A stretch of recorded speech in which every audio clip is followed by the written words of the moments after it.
Ngayon yung context naman ng Jeremiah 29:11, ang sabi rito, sapagkat batid kong lubos ang mga plano ko para sa inyo, mga planong hindi ninyo ikasasama, kundi para sa inyong ikabubuti.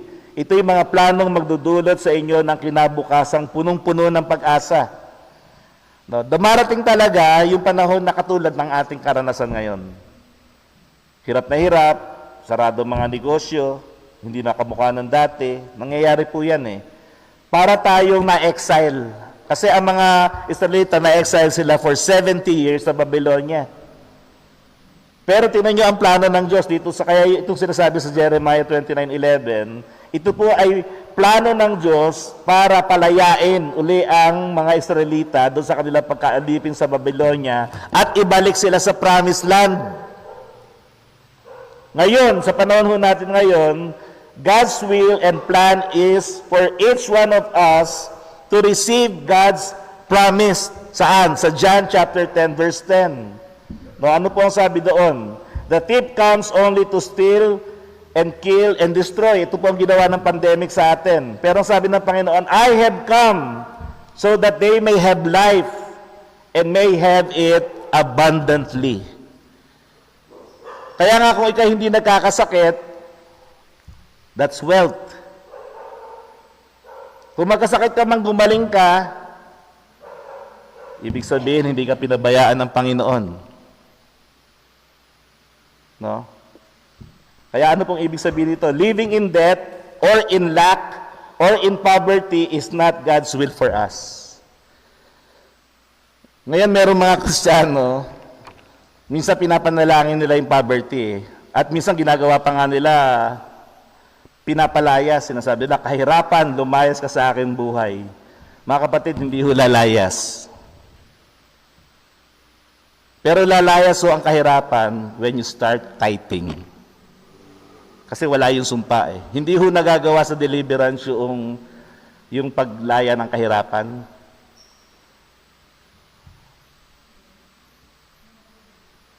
Lalaya ho tayo. Meron ho natural law eh. Yung talbos, pag tinalbusan mo yan ang tinalbusan, ano nangyayari? Lalo lumalago. Eh, huwag mong galawin yan, mamamatay yan. Alam niyo ba ang tithing may kinalaman sa, kung babalik tayo sa Genesis, kay Jacob. Kaya nga dito sa Malakay, ang kausap ng Diyos, hindi naman si Abraham, si Jacob. Bakit? Kasi ang pangako ng Diyos kay Jacob, ang pangako ni Jacob sa Diyos, Panginoon, ibibigay ko po ang ikapuko kung iingatan ninyo ako sa aking paglalakbay. Kung ako ay pakakainin ninyo, no, ako ay hindi magkakasakit at muli ako makababalik sa tahanan ng aking ama. May kinalaman ho sa ating material at pisikal na pangangailangan.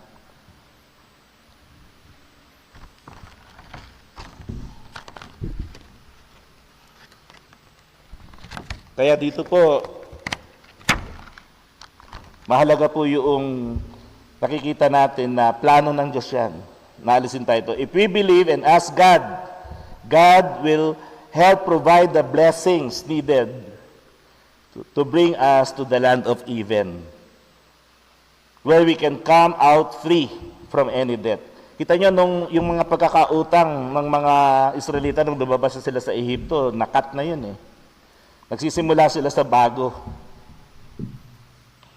At sila nag-provide ang Panginoon sa kanila. Kaya nga, if intentionally you start planning your budget, siguro maganda rin, ito another thing, family budget. Alam nyo, nagulat ako, alisin ko muna to. Nagulat po ako doon sa, naging grade 6 po kasi ako nung nagtuturo ako ng online kay Magus. Merong part doon sa kanila, anong subject ba yon? Subject tungkol sa budgeting. No, sabi ko, tinuturo na pala sa grade 6 yung budgeting. Alam niyo, ang isang pamilya, lalo na ang extended family, na meron kang kasama ng mga anak, na may mga pamilya na rin, dapat kayong umupo. At pag-usapan ninyo, kasi madalas na nagbabudget lang yung matatanda eh. Ngayon, hindi alam ng mga kasama sa bahay na kailangan pala merong gagastos sa ganito. Kaya yung hirap na hirap ngayon yung mga mga magulang na kung saan yung mga anak naninirahan sa kanila. Dapat sa pagbabudget kasama na rin yung pamilya, yung extended. Mag-usap-usap kayo, ipatalangin ninyo yun. At sabihin ninyo, o mga anak, ito kaya ko to. Tungkol sa upa ng bahay, bayad sa kuryente, sa tubig. Baka pwede naman sa mga detergent, panlaba. Total, lahat naman nilalaban din yung inyong damit. Yung sa pagkain, baka pwede inyo bigas. Kasama sa budget yun, ako na bahala sa ulam. No? Mga budget po yan, pinag-uusapan yan. At nakatulong na kayo, ginalang na ninyo yung magulang ninyo, lalo na yung mga naninirahan sa mga magulang. Yan po yung isang bagay na kasi minsan yung burden nandun lang sa magulang eh. Kaya tuloy pag nawala na yung mga magulang, ganito pala yung gastos ng nanay at tatay nung sila'y buhay pa. Ngayon pa lang sumama na kayo. Para yung buong pamilya nagkakatulungan. Kasi minsan may mga pamilya, tinan nyo nagtatagumpay pag ang hanap buhay, nagtutulong-tulong ang lahat. Intentionally. So, family budgeting. Asking God to bless yung pamilya ninyo. Minsan nga, may mga mag-asawa nag-uusap daw, sabi niya, alam mo kung tayong dalawa lang, wala tayong problema, kayang-kaya ng ating kinikita. Pero dahil doon sa extended, minsan di mo naman masisisi, lalo na itong pandemic, walang trabaho. Diba? Ang hirap. Kasi ang kulang, humingi at manalangin. And then, start budgeting. Very practical po ito, mga kapatid. Kaya, isulat ninyo yon. Another way of budgeting, pag sinusulat na ninyo, maglagay na ho kayo ng sobre. Sobre-sobre. Meron ho nabibili na plastic na envelope na marami yung compartment. Kunyari, maglagay ka isang sobre sa compartment, ito para sa gas, LPG. No, kada week o kada linggo, hinuhulugan mo na yon. Ito para sa bigas, kasi mauubos na isang kaban, ito pang isang kaban to. Ito para sa utilities. Wala kang pera sa bulsa, pero alam mo, provided na yung pangangailangan mo. At hindi ka bibili ng sobra talaga. Minsan kasi ginagagamit mo Kaya pagdating sa bayaran, nagamit ko pala, kinapos na ako. Kasi hindi wise spending. Bakit? Hindi mo nakita. No? Pakiramdam ko tuloy, parang hindi tayo simbahan ngayon Parang ako'y financial. Anong tawag doon? Practical po yan. At isama ko muna doon yung sa sobre, yung utang kay Juan, utang kay Maria. At itabi mo na yung iyong tithe. At nga dumating sa yung panahon na kaya mo na mag-ipon, kasi kung meron ka na iipon, huwag mo na ipunin, ibayad mo muna. Dahil makakaipon ka lang, wala ka ng utang. Nakakatulong po ba to, mga kapatid? Baka sa Sunday wala na kayo. Talaga namang wala na kayo. Sa online na tayo. Pero tuloy-tuloy pa rin ho tayo. Mga kapatid, ang sinabi ng Panginoon sa tithing, ibigay niyong buong buo ito para may magamit sa pangangailangan ng aking templo. Tingnan niyo yung inyong tingnan niyo itong ating tingnan nyo to. Yung nakahiwalay. Yung etong bahagi na ito. Merong ministry update dito Worship service, July 18. Ang worshiper natin 34. July 25, 4th Sunday, no nakaraang linggo, online. July 18, 3rd Sunday, offering, 36,380. Last Sunday, online, 5,000. Ang alam ko po niyan, yung iba, nakatabi lang. No, kung paano ipapadala, kung paano ibibigay, kasi magagamit po ito para sa pangangailangan. No, hindi ho ng pastor lang, kundi ng ating pong simbahan. Yung ating misyon. Katulad po nung nakaraan, nung ang ating kapatid na Adrian ay missionary sa Africa, meron ho tayong special offering sa mission, di ba? At doon, nakapagpadala ba kami sa iyo noon, Adrian? Yan. Ngayong pandemic, makakapagpadala pa rin. Pero maaaring iba na, hindi na ganun kalaki. Pero pwede pa rin. Kasi hindi naman tayo pinipilit ng Panginoon na yung dati, yun pa rin yung ibigay. Kung ano lang yung talagang meron ka. Pero huwag ko ninyong kakalimutan. Ito, tandaan ho ninyo, may mga tao hindi nagbibigay na ikapu, i-maintain nyo 100% sa kanila. No? Meron naman, i-maintain lang yung 90%, ibibigay yung ikapu. Ngayon, pag in-apply ho natin yung malakay dito, ano ho ang makikita ninyo? Sabi kasi kapag ibinigay mong buong buo, para may magamit sa templo. Tapos ano ang gagawin? Ang dahilan kaya sila sinumpa dahil hindi nagbibigay na ikapu. Kaya pag hindi mo binigay ikapu mo, may sumpa. No? Ibig sabihin, kaya hindi mo nga kayang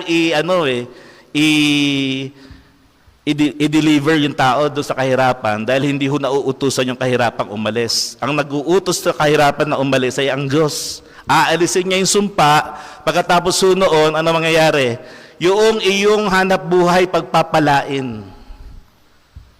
Hindi aalisin na yung salot. Ngayon mga kapatid, ang pinag-usapan natin dito, hindi personal lang. Pinag-usapan natin dito buong bansa. Kaya nga yung buong bansa natin, apektado tayo eh. Apektado tayo sa mga namamahala, yung mga corrupt na mga nasa gobyerno. No, yung corruption nandun pa rin, pagsasamantala. Marami ho tayo dapat pag-usapan dyan at dapat ipanalangin. Kaya nga mga kapatid, ito lang ho yung tatandaan natin, magtatapos na po tayo. Romans 13 verse 8. Pakibasa nga po sabay-sabay. Nandiyan na ho ba? 1, 2, ready, go.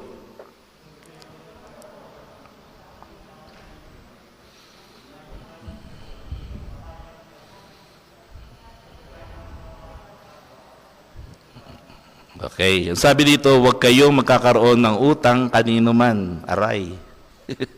Maliban sa saguting magmahalan sa isa't isa, sapagkat ang nagmamahal sa kapwa ay tumutupad sa kautusan. Kaya pala itinuro ng Panginoon sa kanyang panalangin, ano ba yung nasa panalangin na merong kinalaman sa utang? Kasi ngayon inalis na yung salitang utang, dati meron eh. Ama namin, sumasalangit ka, sambahin ang pangalan mo, dumating nawa ang kaharian mo, gawin ang iyong kalooban kung paano sa langit kayo din sa lupa. Ibigay mo sa amin ang aming pagkain sa araw-araw. Ano pa? At patawarin mo kami sa aming mga kasalanan. Pero dati patawarin mo kami sa aming mga utang. Gaya ng aming pagpapatawad sa mga nagkasala o may utang sa amin. Kaya dalawang bagay po yan eh. Kung ano rin ginagawa mo, gagawin din sa'yo. Sowing and reaping principle. Nagpatawad ako ng utang, may utang sa akin. Patatawarin din ako sa utang ko. Nagbayad ako sa may utang sa akin, na may utang ako doon sa taong yon, babayaran din ako ng nagkautang sa akin. Eh paano kung talagang wala nang pambayad yung tao?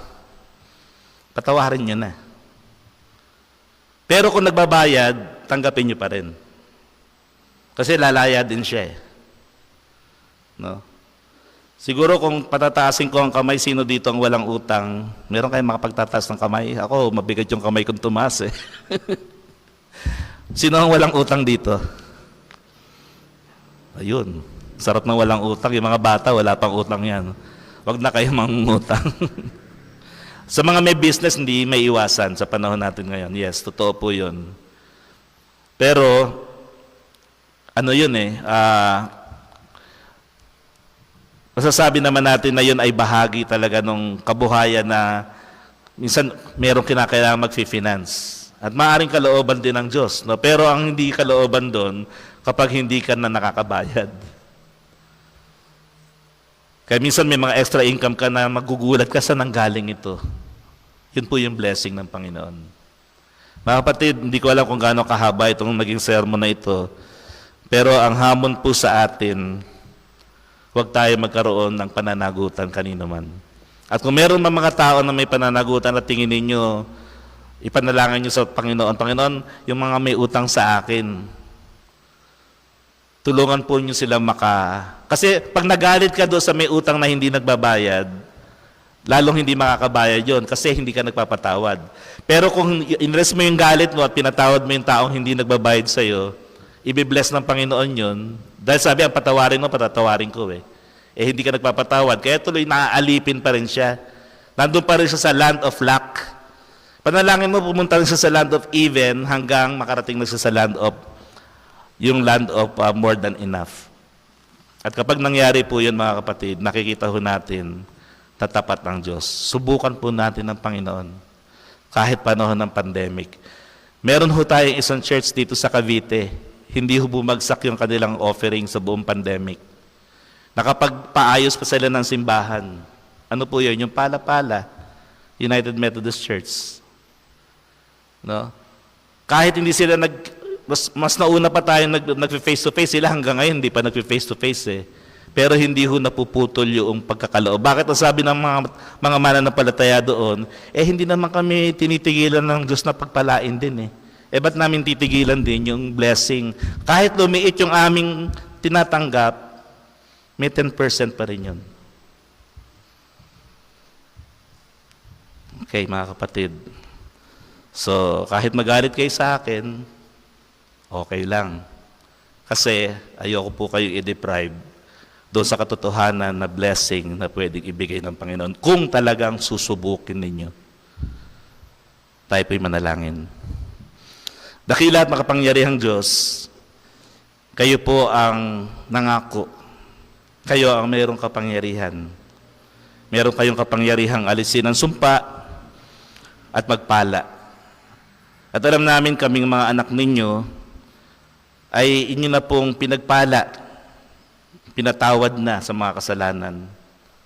Pero meron po mga bagay na prinsipyo na katulad ng natural law, na dahil ito ay salita na hindi na po ninyo babawiin dahil kayo ay Diyos, nung sabihin po ninyo subukang gawin ito, alam po namin na yun ay magkakaroon ng katuparan. Hayaan po ninyo na sa simula ng aming pong stewardship month, magsimula na rin po kaming umupo at magkaroon po kami ng pagpaplano para sa aming budget. Hindi lang bilang kami, kundi kasama rin yung aming mga kasambahay upang bawat isa ay maging bahagi dito sa magandang pagpaplanong ito upang lahat kami, Panginoon, ay sama-sama na nagtutulong at makikita namin na dahil kami ay mayroong plano na amin pong isasubmit sa inyo.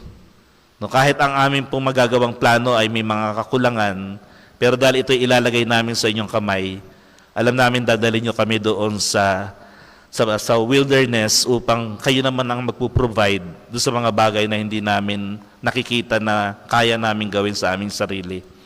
Kayo po magpapadala ng provision at pagbibigay ng protection. Dahil inihahanda po ninyo kami doon sa buhay na ganap at kasiyasiya, doon sa land of more than enough.